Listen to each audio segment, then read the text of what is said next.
Welcome to Picks with the Professor, the show where a real statistics professor gives you sports betting tips. I'm your host, Professor Sides, and I have built a set of mathematical models named Sideline to predict various sports outcomes. You'll hear more about the baseball models during the course of this episode set to cover 6 Major League Baseball games scheduled to be played on the evening of Saturday, May 6th, 2023. In case you're new here, check out the webpage on the banner. It's www.pickswiththeprofessor.com/new for some explanations and community rules. Reminder, if you're interested in projections and picks for every single game, sign up on Dub Club. That link is in the show description, folks. There are 3 A-grade plays here on Saturday. Not talking about any of them on the show today, specifically because there are 6 totals that I like, and so those are the 6 games that I'm covering here. That's not to say I don't want to play a single total outside of this, but these are my 6 favorite totals. So we're going to see how these totals go, talk about the games as well, but none of them happen to be in any of the games that the model gave an A grade to. So again, that information is over on Dub Club. It's under $1 a day.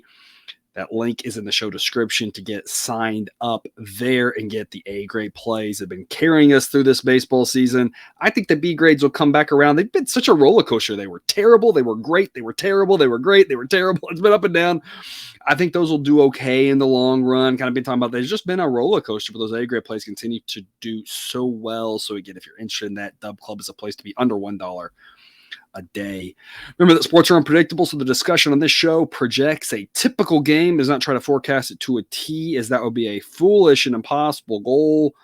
Take a long-term view right here and don't get distracted by the weird baseball things that happen, the extra innings, the bullpens blowing it. The script that I wrote from day one was about closers blowing 9th inning leads, and you could extend that just to bullpens.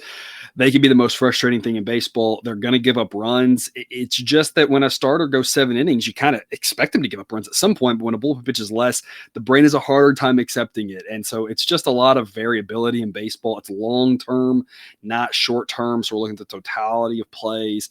Any individual day can be up and down, and the long run that balances out and the strength of the model shines through and slowly increases our bankroll, and that's hopefully why you are here. But as I'm always saying, please understand good and bad variance will occur. So as much as I'd like to say every single day will be impossible, unfortunately, that's just an impossible reality for any better. Again, mention evening games here. There are some day games on Saturday. We're getting to the point of the season. I think kind of going forward for the most part, we're going to be mostly doing Saturday night games until we get back to the very end of the season as it's getting hotter around the country. So the teams have scheduled more night games than afternoon. In general, that'll get really extreme in the heat of the summer. If you're interested in those day game plays, again, those are all on Dub Club as well. Before we get to the games we are going to cover here tonight, some reminders. Please hit that like button if you're on YouTube. Also, if you aren't yet, please consider subscribing or following. It's free, and if you turn on notifications, you won't miss any of the college basketball, MLB, or college football content that this channel provides. Again, remember, I'll have A-grade Monday Night plays returning 4 units. Again, none of those covered on today's show, unfortunately, but the B-grade plays will return us 3 and the C return 2, and you'll get to see exactly how I'm proportioning things out on the screen. All the total plays I'm going to recommend, I'm doing it flat betting to win 1 unit. So those will have a little bit, it'll return like a 2.2 or something. And I kind of want that schedule, or 2.1, kind of want that spliced in between the B and the C grades, closer to the C, because there's more variability on totals. And so because of that, I just want a little bit less invested on those totals, but there are, again, 6 that I like. Hopefully we can go 5-1 or 4-2 on it. But without any further ado, let's get to it. As always, take what you like and leave the rest. 6:35 p.m. Eastern, Blue Jays at the Pirates. Listen, y'all know my feelings about Jose Barrios, not as bad as the numbers. 5.29 ERA, advanced metrics say it should be about 3.30. I've mentioned the home road splits. I'm just not buying that's a real thing. Drastically different than any other pitcher. He might pitch a little bit worse on the road, but I still think he's a better pitcher than Johan Oviedo, who also has done better. I think based off the underlying metrics, I think he's a better pitcher than his 4.78 ERA. And that's part of the reason why the model is telling us take this under. I do like it under 9 as the model projects 8.4. Probably about 70 degrees at start, 60 degrees at close. Wind will be blowing in at about 5 miles an hour, so maybe offsetting a tiny bit of a slightly warmer start to the day. But I just think we're getting some value in this total because I think both of these pitchers are a little bit undervalued. I think they're both better than their ERAs and what most people think. And so I love the under 9 here, having that push protection there. Pretty strong total play. With regards to the side, I'm going to back the Blue Jays at minus 145. It's not the greatest value in the world. That's why it's only a C grade. Sideline says it should be Blue Jays minus 140. So if it dips into the minus 130s, I like the Blue Jays a little bit more. For the Pirates, I'd be looking at getting a price needing closer to plus 150. Right now, I'm only seeing about plus 130. So the Pirates price just isn't there. But again, I record this so far ahead of time, I never know where the number's going to move. So hopefully kind of giving you some information about where, if the number moves, where you want to play it. Again, that's the benefit that all the people on Dub Club get, is they get the exact number that the model needs for an A grade play. So if you're with us on Dub Club, hopefully you're taking advantage of that, and you can see as the number moves where there is value and where there's not. I know a couple people in the Discord chat are doing that, talking about that. So again, another reason to sign up there. I'm looking for a much higher number on the Pirates that I can get. Blue Jays, though, is the way I'd play it here at minus 145. Just not quite good enough to get up to that B grade. Again, that'd be better than minus 140. The issue here, Blue Jays hitting the ball really well. They're the better team. Their bullpen is probably pretty comparable to the Pirates. Both these bullpens are pretty average. And Barrios, again, I think is the better pitcher. But on the road, it's just not one where I want to lay too much. I just don't think minus 145 is one of the stronger plays of the day. So that's why I'm really just sprinkling a little bit on the Blue Jays. And the main focus actually here is the under 9 is my more favorite play in this game. 6:40 p.m. Eastern, White Sox at the Reds. Let's get the tough part out of the way. We're going to back the White Sox. That's always scary, of course, at plus 110. Sideline says this is 50-50, that it should be a straight-up coin toss game, and who really knows who wins.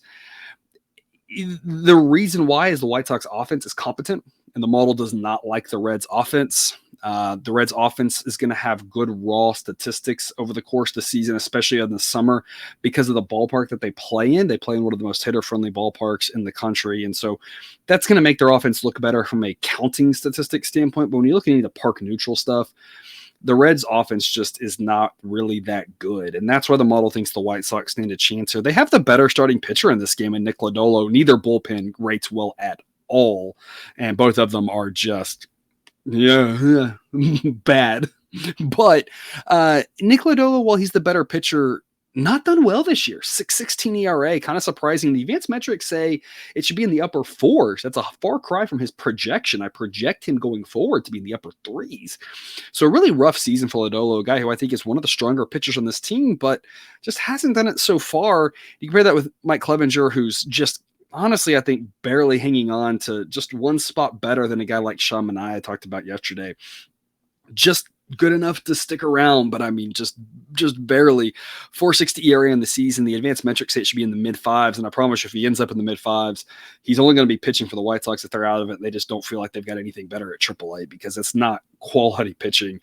So Reds do have the edge here at starting pitcher, but the White Sox offense is so much stronger than the Reds that even though this game's in Cincinnati, the model just says straight coin toss, take the plus 110, be great value, because getting a little bit of value there based off that dime of mispriced odds that we could take advantage of.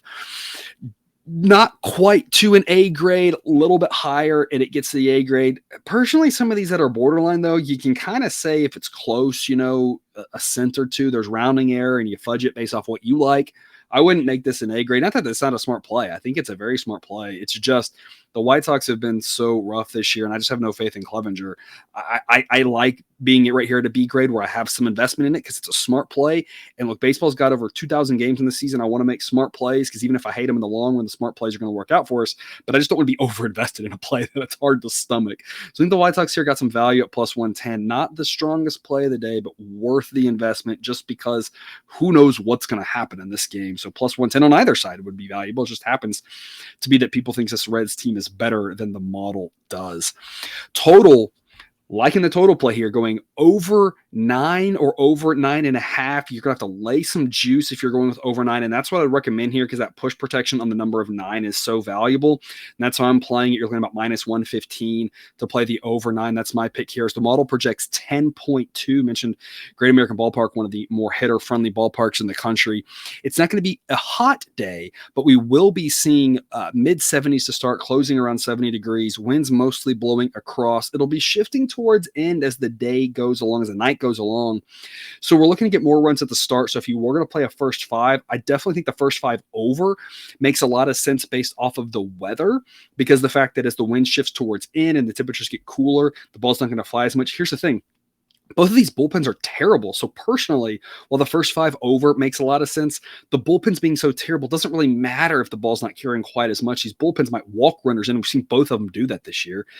So, it's one of those things where the full game, I think, offers a little bit higher of a wiggle room for error. In that even though the temperature and the wind kind of hurts us as the game goes along, these bullpens are just so bad. I want the full 9. So I'm going over 9 full game. If you want to do first 5, go for it. But over 9 full game, a strong play here. And again, sprinkle a little bit on the White Sox. Just too much value to pass. Even though the White Sox have been terrible, they're not quite as bad as they've looked. They're going to do better than this as the season goes along. And a team like the Reds is the perfect team to take advantage of that against. Speaking of bad teams, 7:10 p.m. Eastern, the only 2 teams in baseball who've yet to get to 10 wins, Athletics and the Royals. Terrible baseball. Do not watch under any circumstances.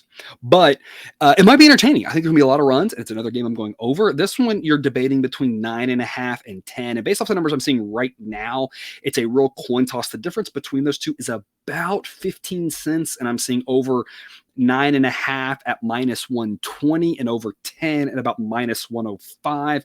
Those are about equivalent. If I could get over 10 at even money, I want that over 9.5 at minus 120. Or if I can get over 9.5 at minus 115, I want that over, or instead of over 10 at minus 105. About 15 cents is the true value there. So if you can find a slightly better price, depending on where you're shopping around and where the number goes, that's the way to go. But less concerned about the push protection, anything on 9.5, 10, because 9's more where it's at 9's, odd number, 7s, 9s, 11s, or where those push protections are more valuable. 10 less so. Less likely to push. So going over 10 and 10 yourself on the odds makes some sense. If you don't really know, split your wager between the two, put half a unit on each one. But I think there's going to be so many runs in this game. I'm not sure it's going to matter. Model projects 10.7. And the only saving grace that there shouldn't be a lot of runs in this is the fact that Brady Singer is probably still a good pitcher against an inept A's offense. Here's the catch. Singer's been terrible this year, 8.49 ERA. And while the advanced metrics say it should be closer to 5, that's still not good. And if I put in that we've got a 5 ERA pitcher in this game rather than what he projects at, which is upper 3s, the projected total would jump into the 11s. So if Singer doesn't get something together, this game's might get to 20. I mean, with how many runs the Royals should be able to score against this A's team on a day like today. I'll talk about the weather here shortly. But, it's just, it sets up to be like that game that Cousin Jerry and I talked about. Kansas City, hitter-friendly ballpark, warm day, wind blowing, all that sort of thing, all sorts of runs. Folks, we're talking about starting off at 92 degrees, and it's not 100, but 92, the ball is still going to carry. It's still going to finish around 80 degrees. Wind will be blowing out to start off over 15 miles an hour. It'll die down as the night goes along, but still be close to 10. Another one where if you want to go first 5 over, you can. Again, the downside there is you're bringing Singer more prominent into the game, and he is supposed to be a better pitcher. He still projects to be a better pitcher. His data from last year is more important as on totality than the 6 games he's had this year. But those 6 games he had this year also matter more than any 6 he had last year. So those 6 are weighting heavier, but they don't outweigh last year and the year before. They don't outweigh that. But it's going the wrong direction. He was a guy who could be counted on as a good pitcher, as their ace, not an ace necessarily on any other team, but good enough to be like a number 2 or a number 3 on most other teams. And this year that hasn't been the case. So downside of the first 5, if Singer gets it together, and honestly, who better to get it together against than the A's? It might be more like 4-0 after 5 innings, or the Royals are doing their part. But maybe the A's aren't scoring. Maybe the A's have a better chance to score against a below-average Royals bullpen. I don't really know how that'll play. So I'm just going to take the full game and not worry about it that way. I've got the bullpens involved. Both bullpens are, but A's bullpen potentially historically bad. Royals bullpen below average. Waldachuk getting the start for the A's. Terrible starting pitcher, 7.26 ERA. The underlying metrics say it should be right about there. I mean, again, the only way there's not runs in this game is if Singer shuts down the A's. But even then, the Royals should score a lot of runs. The Royals might get 10 runs by themselves in this game. Again, the ball is going to be flying. And as I mentioned, comparing April to April last year, the differences in the baseball this year are stark in comparison. And what that's going to mean is that's going to mean on some hotter summer days with the wind blowing out, if pitchers aren't able to keep the ball on the ground, we're going to see some really high-scoring games. We saw it a couple days ago in the game Cousin Jared and I talked about in Kansas City, and I think we're probably going to see the same thing here. These A's pitchers are going to have a hard time preventing runs in this one. So think a ton of runs in this one, loving the over. We're also going back to Royals here at minus 165, a B grade. Like I said, I think Singer's the best thing in this game. And that's, again, maybe not saying much, but he's still the best thing in this game, in my opinion, other than maybe a one-off of a couple hitters. But the best unit, I guess I would say, if you're talking about reliever starters and offense is Brady Singer. And that's why we're backing the Royals here, this A's team. Again, we're going to back him a few times. We backed him the other day. It didn't work out. We got to pick our spots with him, and this isn't one of them. I think this Royals team is quasi-competent, especially against a lefty. They're very right-handed heavy, and that bodes well for them facing a lefty. Like I said, Royals team total over, another way to look at this, but I think the Royals can do some things here offensively, especially against a lefty. Their offense, I think, can look decent. And at home, minus 165, just too cheap of a price. Sideline says it should be minus 180. Minus 162 would be the required A grade price. So if it drops a nickel, you're to an A grade. So again, a strong play here on the Royals, strong play on the over. If you want to do the team total over, go for that as well. Remember how that being the intersection of those, it's basically 100% correlated to those two bets, or 90-some-odd% probably between those two bets combined. So be careful about how many units you put on this game and think about how you're splitting those up. But again, over Royals team total over. A lot of ways you can play this one, a lot of ways to make money on it, in my opinion. 7:15 p.m. Eastern, Brewers at the Giants. So a late afternoon start on the West Coast. Weather-wise will be in the low 50s. Wind, not really much of a factor ever at this park. Alex Cobb and Colin Ray. Colin Ray is looked pretty good here for the Brewers, better than we ever expected. I'm not sure how much he'll come down to earth, and or again, the model's still kind of looking at it, projecting a lot of innings from the bullpen, which is not a bad thing. This Brewers bullpen just continues to retool and always looks pretty good. I'm on the under in this game, under 8.5 as the model projects 7.6. Y'all know I love Alex Cobb, and with the way that Ray has pitched / this Brewers bullpen, seems like a good under opportunity. The only fear on this under, and the reason I don't want people to go too heavy on it, is we have seen at times this ballpark in San Francisco, when the sun's out, play a little bit more hitter friendly. The sun should be out for most of this game, being that it's a 4:15 local start. And so that's the reason not to go too heavy on it. But this feels like a game that should be a pitcher's duel, especially anytime you're involving Alex Cobb. 2.43 ERA, I've been preaching about since last year, and the underlying metrics say it's not really a fluke. He's turning into one of the stronger pitchers in Major League Baseball, in my opinion. His rating now is down to a 79. Getting him into the 70s is pretty impressive, as most of the really good, the top pitchers, Jacob deGrom aside, are in the upper 60s, lower 70s. And Alex Cobb, within throwing distance of that, which is kind of crazy given a couple of years ago, he was mostly a cast off and completely written off as a pitcher. I'm going to actually back the Brewers in this one, though, going against Alex Cobb, simply because the value proposition, I think, is here. While I do love Alex Cobb, the Brewers have done really well in Colin Ray starts. And again, part of that's the bullpen, part of that's him. And again, I'm not really sure how much is which, and allowing him to say, you don't have to go deep, taking that pressure off of him. I'm not really sure what it is, but this Brewers team's not bad when he's on the hill.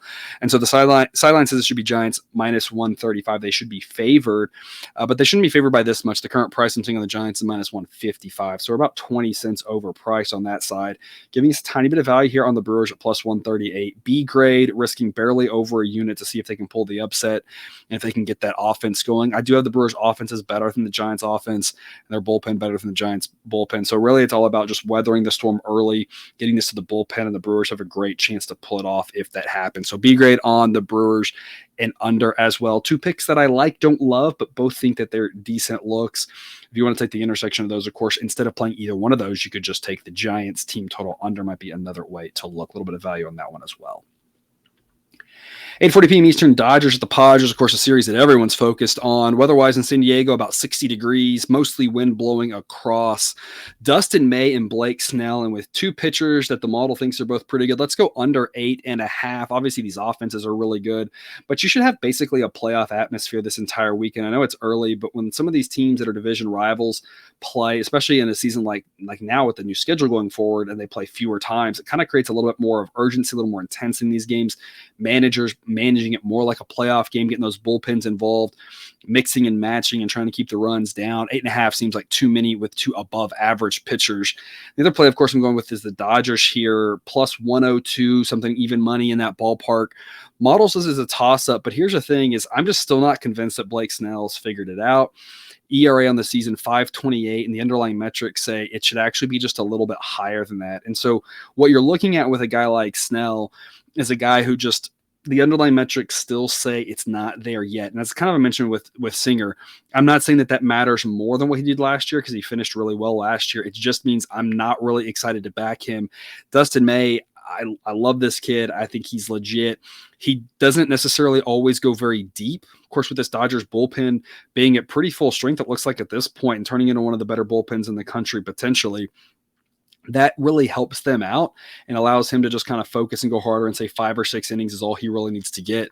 And of course, with Snell's struggles, he's not even made 5 innings on average yet this for this season. And that turns it over to a Padres bullpen that's decent at the back end, but doesn't have a lot of depth. So this sets up to be a pretty good matchup for the Dodgers, easily a road game they can take. And anything around even money or plus odds, I think is a decent investment here, backing the pitcher that I think is better. I'm very big on, hey, this guy's not as bad as he looked. Let's calm down. Let's not overreact. I've been preaching that on Jose Barrios all season, for instance. Hopefully he doesn't let us down here on Saturday, as he's been mostly good to us this season. But I look at a guy like Blake Snell, and I just don't see any reason for the optimism like I do with some of the other pitchers that I'm saying, hold the phone. He's not that bad yet. Snell's just a guy that until he starts really turning around and I see better underlying metrics from him, he's a guy I'll continue to want to fade, and that would be the case here. Again, you can look first 5, but the Dodgers bullpen have such a big advantage. I'd rather just go for full game here. And obviously I like being in markets that have less synthetic hold, less juice involved. And that way we're more likely to turn a profit / turn a higher profit entering into better markets. So I'm just sticking to the full game here, not even overthinking about first 5 and saying even money or plus odds in the Dodgers is a strong play, as well as the under. Again, you can put those two together and go Padres team total under. But when I compare this to the Giants game, I like the Dodgers a little bit more than like the Brewers, and I like the under here a little bit more than I like that under. So that one was more of a I kind of like both, so maybe you put them together. This one, I do really like both. So if you're playing the intersection of those and playing Padres team total under, I'd put more on it. Or on this one, I might just play both and say I think they're strong plays by themselves compared to how I felt about the game before it. And then wrapping us up here, the late one, 9:40 p.m. Eastern, Astros, the Mariners. We're going to take the Astros at even money. Same thing here, coin tossy type game. So let's take anything that's even money or better on the Astros at a B grade. Projecting the roof closed. If it's open, that's even better because it's going to be a chilly night, as always in Seattle, because when is it not a chilly night in Seattle, it seems like. And so the model's projecting 8. If the roof actually is open, it'll project something in the 7s. 8.5 is just too many runs here for two offenses that I just don't have a ton of faith in right now. And two pitchers that I think can at least be competent enough in a pitcher-friendly ballpark on either what's going to be a closed roof or a chilly night to keep the total down into a reasonable number. So a strong underplay here, under 8.5. I'd love 9. I don't think we're going to get it. I still think under 8.5 is a good play. And like I said, maybe you just cross your fingers and the roof will be open. You never really know on something like that. Marco Gonzalez for the Mariners, not a great pitcher, slightly below average. Astros are projected to do better against left-handed hitters. That's why I like the Astros angle to back them here, because I think people don't quite realize that that's going to be the biggest advantage in this game is the Astros hitters against a lefty. They got a lot of righties, and their lefties do hit lefties pretty well, not just a small sample size. I mean, you got two lefties in Kyle Tucker and Rodon Alvarez who hang in there against lefties better than the average lefty does. And so I think this Astros lineup can take advantage of that. Again, here's the thing, though, is that this Astros offense is not full strength to the point where I would say they can really, put up like a 10 spot or something like that. In a pitcher-friendly ballpark, with the injuries the Astros have, I think they can do some damage on Gonzalez. And by do some damage, I mean that's like put up like 4 runs, right? I don't think they're going to score a ton. I just think they can score something. Mariners are going to have a hard time scoring in general, though, at home in that ballpark against any pitcher with a pulse, just with the way that their offense has struggled, the way their offense projects. It's projected now down to a league average offense. And here's the thing about JP France for the Astros. Obviously, we don't know a lot about any prospect really coming up, and there's a lot of question marks. But the reason the model has done really well with younger players is because part of the projection simply has to do with how good the other pitchers are, namely in the bullpen, because it's a pretty simple comparison to make. Teams that have really good bullpens don't call up pitchers from AAA to make starts. They tend to just go with bullpen games. Teams that have much weaker bullpens tend to call up starters from AAA that aren't very good, and or they might not be ready, but they have nothing else better. So you can kind of look at the team's strength and just get a pretty good feel for how good the prospect's going to be, just based off how good the other players on the team are. Good teams don't need to call up prospects. The Astros are obviously a really good team, and so the fact that they're going with him inspires a little bit of confidence in the model to say he can do probably a decent job, again, especially in a pitcher-friendly ballpark. So obviously bigger question marks with prospects, but I think we're getting a little bit of value on the Astros here because people are like, oh, it's some kid that we've never heard of. He's not going to be Hunter Brown, I don't think. Hunter Brown was the guy last year when the Astros called him up. As an Astros fan, I said, hey, this guy's legit. Trust me. Like, this is about we got to go hard on this guy. And sure enough, he's turned out to be fantastic. I don't think he's quite to that level, but I think he's going to be pretty good. And the fact that the Astros bullpen is so strong and so deep, the fact that they're giving him the ball rather than going with Belak in a bullpen game tells me they have some faith in him, and that gives me faith in him because we're just kind of using their assessment to kind of be the proxy for ours. So I think he's going to do a good enough job, again, to make the under and the Astros strong play. Again, as with all of these, you can always take the intersection, go Mariners team total under. Not a bad look as well. So a couple different ways to play that one. As with all of these, where I've given you a pick on the side and total. So 12 things to think about here on this show, and hopefully you will have a profitable Saturday. That's all I've got for you today. Thanks for tuning into this episode of Picks the Professor. Don't forget to subscribe so you can enjoy the sports betting content provided on this channel dropped right into your feed. I'll be back again for Monday's games. And until then, as always, best of luck. And remember, you can get your betting money, but please don't bet your eating money.